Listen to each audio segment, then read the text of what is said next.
Soaking through guns that held us up against the wall. Good morning, everyone. We are here in the new to me ZL1 Camaro. It's a 2017. It's the first year they made it. 650 horsepower, 650 pounds-feet of torque. This thing is an absolute monster. Taking it out on some back roads today.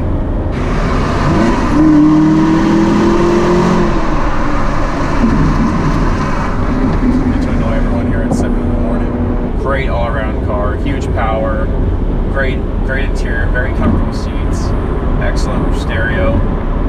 The only thing it doesn't have is decent gas mileage. This thing gets generally right around 15, give or take, if I am driving semi-spiritedly. If you're actually on it and you're constantly ripping it around, you're going to get sub-10s very easily. On the highway, best I've seen is kind of really low 20s, 22ish, something like that. So as far as gas is concerned, it's absolutely horrific. But as a Chevy, it's 650 horsepower, supercharged V8. What's interesting to me is it doesn't have cylinder deactivation like a lot of the other GM LS products do. This is the LT4, but the newer LT1 that's in the Corvettes. It's quite nice to have. I'm not sure if the Z06s have it, but I'd be surprised if they don't.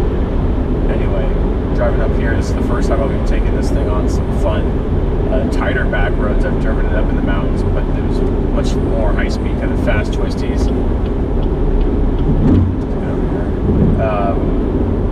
So this will be the first time it's in some tighter roads. I'm curious to see how that does with all the weight.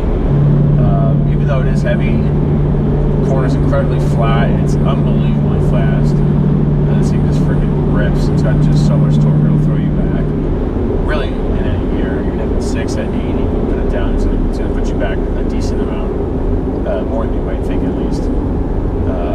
But yeah, when I first drove it, I was surprised at how fast it really is when you get on it. The main reason why is that it hooks up.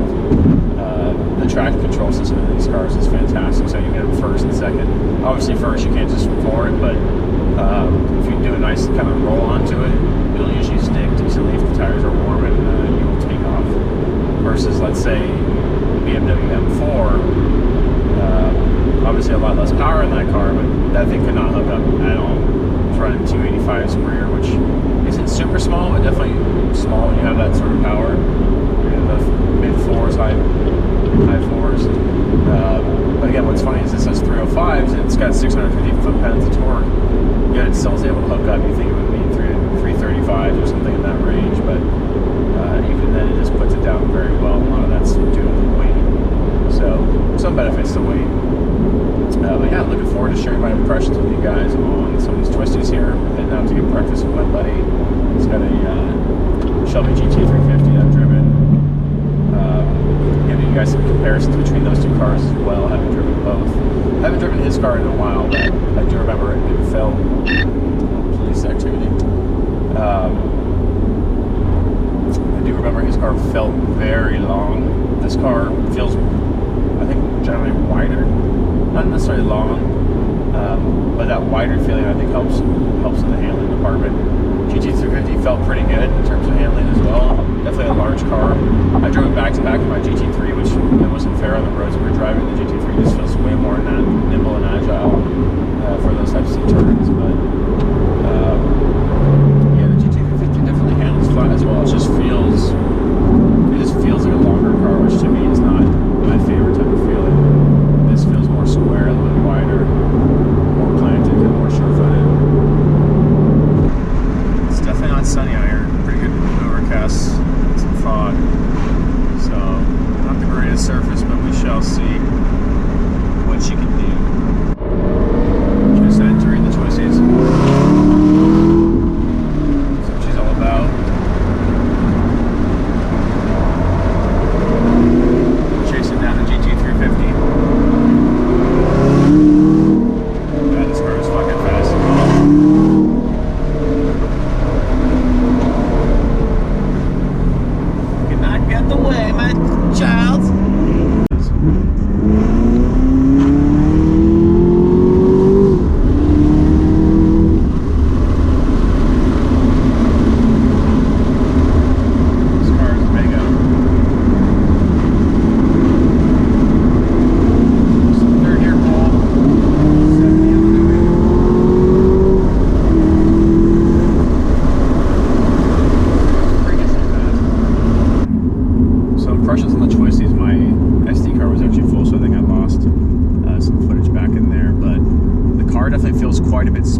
once you start getting on it and start ripping around the back roads. Even though it is, again, pretty heavy, the corner's so flat, it has so much grunt coming out of the turns, given all the torque that the car has, that it just rockets out. And the traction control does such a great job putting the power down, even more so than the Corvettes.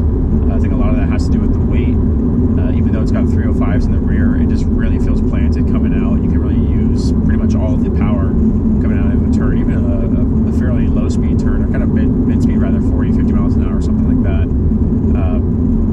So yeah, it's interesting. It's just a really brute vehicle. I thought it was gonna be not as fun on the twisties. I was hoping to bring my GT3 out today, but I had not yet driven this thing on kind of low, medium speed turns. I've only really driven up in the mountains with some bigger, fast sweepers. So this was a new experience for me, and big fan of it so far. Brakes stop like a champ. They're not drilled, but it really hauls the car down from high speeds to something more manageable. The funny thing I find about this car is it's really an all-star. It can play any position, and what I mean by that is it's obviously extremely fast in a straight line. It's unbelievably comfortable. It's got great technology. I have a heated steering wheel, heated and cooled seats. The seats are just very comfortable compared to other sports seats. They don't look the best in my opinion, but they do the job well, and they look fine. The nice kind of red piping and stitching looks decent. But yeah, the cabin overall is great. It's a very, very nice car. If you've never sat in a higher level Camaro, if you've just driven it on a rental, you're not going to think it's all that great, but in these higher trims, it's definitely very nice. It's on par with a lot of other cars that are quite a bit more expensive, or at least as expensive. So for being such a big car, it really handles flat. With the rev match on, I have that on currently. It just allows you to use so much of the car's abilities. I prefer not having it on. It's just more fun to heel and toe on your own. I will say the throttle's a little bit stubborn, in the sense that you got to kind of give it a good press before you get the revs up to where you want them to be. So that's taking some getting used to coming from my GT3, where it'll rev freely all day. It's got a lot lighter flywheel. Similar to the Corvettes, GM's traction control or Chevy's traction control, the 5-stage. Once you go into track mode, you tap traction control off twice, and it brings up the performance mode. So you can kind of really get it dialed in. For street driving, probably Sport 1 is what I like. If you do Sport 2, it'll let the tail come out a bit more, which for this car at least I'm not yet as comfortable with that, just because it has so much power. And that's definitely much more so for the track. It's nice to be able to have a little bit more space to hang the tail out if you're on a kind of smaller back road. Probably not best to do that, but at the same time, I was driving around in sport mode earlier. It's a little too conservative for how I like to drive. It's probably fine for most people, but if you want to be able to get on the throttle a little bit earlier coming out of corners, again, this car the chassis allows you to put the power down, so having a bit more aggressive setting, I think, is helpful in this car. Aside from the pretty horrific gas mileage, there's not a lot of flaws in this car. A lot of people always talk about the visibility, but again, it's not that big of an issue. I can see out plenty fine in the front. The rear actually is pretty decent.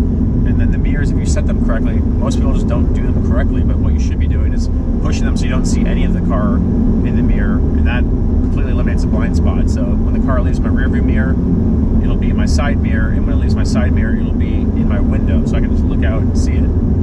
If you're not doing that, I suggest doing that. You'll learn how to properly set your mirrors for once, because most people really set them backwards. It's like you don't need to see behind the car. That's what the rear view mirror is for. The interesting thing about this car's sound is you can definitely hear the supercharger pulley, but it's way less audible than some of the old GT500 Mustangs and the Hellcats. Let's see if I can get it to whine a little bit here. Let's see, roll on the throttle.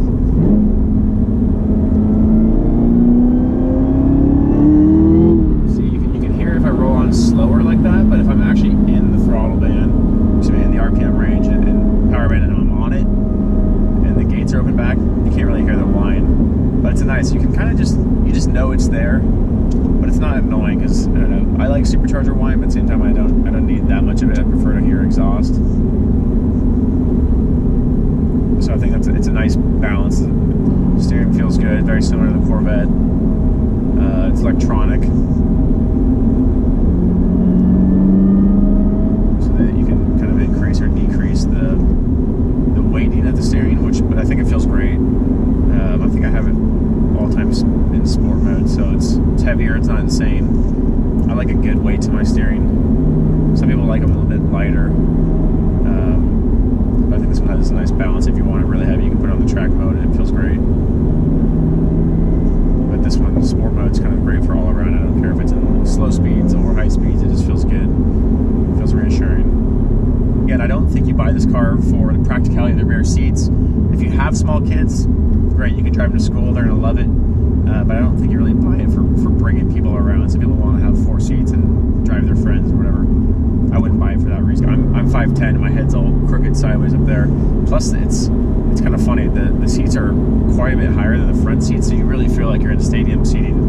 I'm not really sure why that is. I'm not sure what's below it, but again, they're usable, but they're not ideal for longer term stuff. And the trunk is pretty horrific. I actually think the Corvette has more storage overall. I have to look into what the capacity is. The Corvette's about 15 cubic feet. This has got to be less or very close. But the problem is that the trunk entrance on this thing, the opening rather, is so small. Most things can't go into it versus the Vette. You got the space under the hatch. When the hatch opens, it's super wide. You can fit a lot of stuff in there. And I'd be curious if this car has less storage, the ZL1 that is, than a normal Camaro, because it's got wider tires, wider wheels.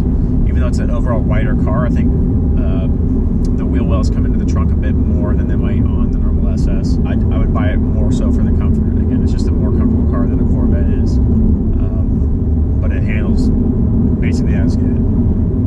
It's heavier, but it still brakes really hard. It feels great. It's super flat in the corners. It's very sure-footed. These cars they have really good front-end bite. I think it's what GM does so well. So if you do a little trail braking, come into a corner, and you load these tires up, they will definitely stick. And it's just a very reassuring feeling that you're not going to understeer in even a really high-speed turn. So that's something I think they do better than really anyone. It's just a lot of mechanical grip, and they put it to use. And then also you have all the creature comforts, right? So it's a more modern car. We have Apple CarPlay, Android Auto. The stereo is pretty solid in this car. I forget how many speakers it is, but some Bose setup. It sounds good. And you just have nice little things like the LED light strips. You can change like 25, 30 colors in here. There's LED strips here. There's some in the cup holders on the doors. It actually looks really cool, and it's kind of fun. Depending on who I'm with, I'll let them pick out what color they want driving around at night, but it looks really nice. And yeah, everything that you touch, you got GM's micro suede everywhere. Up here on the doors, down here where you rest your arms. This is leather, but it feels great. And then everything just looks good. And even the plastics up on top that are harder still did the job. I think they look good. They feel good to the touch. They're kind of got that rubberized coating on them. So I think they did a great job. Headliner is fine.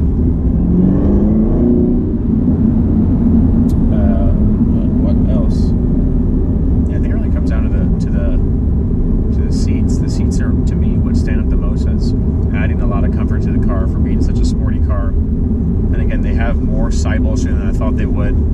Some people are like, oh, I'm flying all over the place. I think it's actually pretty good. I haven't been on the track yet, but just having done some driving in this, it's very good. It's better than my Porsche. What else can I say? Heads-up display is great. I don't know, just a great overall package. I'm really glad I picked this thing up, and I think it's going to serve a great purpose for what I'm trying to do in terms of good performance, good technology, and then something that's just more comfortable for a longer drive.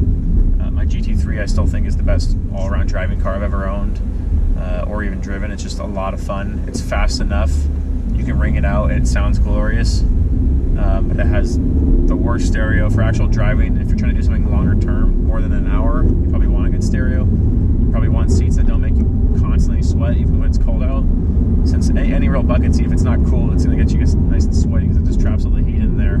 So having a cooled seat is really nice, and I really like that about my Grand Sport Corvette. The seats were not only beautiful, but they were cool, which is amazing. That goes a long way.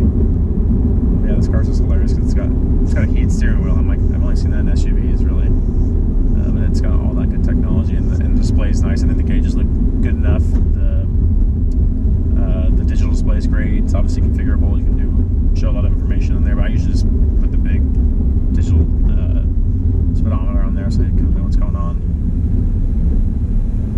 Yeah, I think GM knocked it out of the park with the Camaro chassis, and then the ZL1 is just an absolute beast. You just take a car that's kind of heavy. It's still fast and an SS trim, but you put another 200 horsepower on it, and it's a real fucking, it's a real riot. Dude, it's got so much torque. Wait, what the fuck?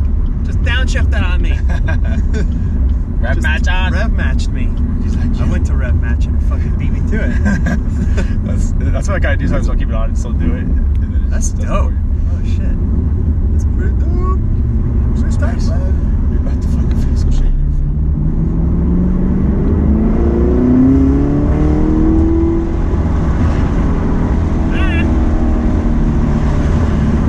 Sorry, bud. It's all good. Keep her a second.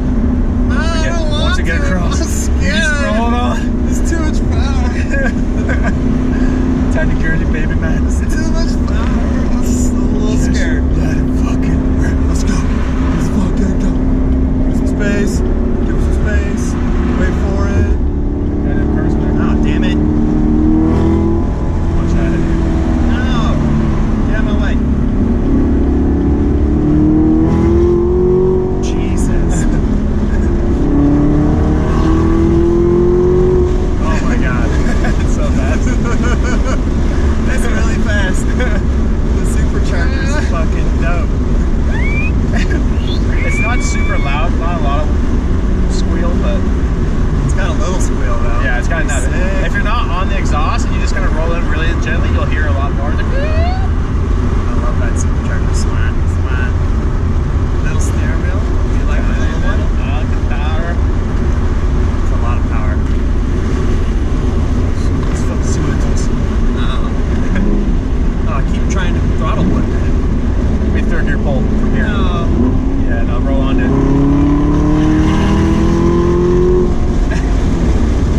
Jeez. It's quick. It's instant quick. Instant fast. And we put it all up and you quiet it down. It's a nice little No, I totally quit. quietest car you ever driven, man. Dude, it is super smooth. Yeah, it's like You gotta get used to the throttle blip. That's nice. How does it know? You can turn it off though. How does it know? It's a little supercharged in 5th gear. Dude, so much torque. Yeah. So much torque. Even when you're like floored like Mine 60, can't like, do that in fucking 5th gear. I was like, oh, that's nice.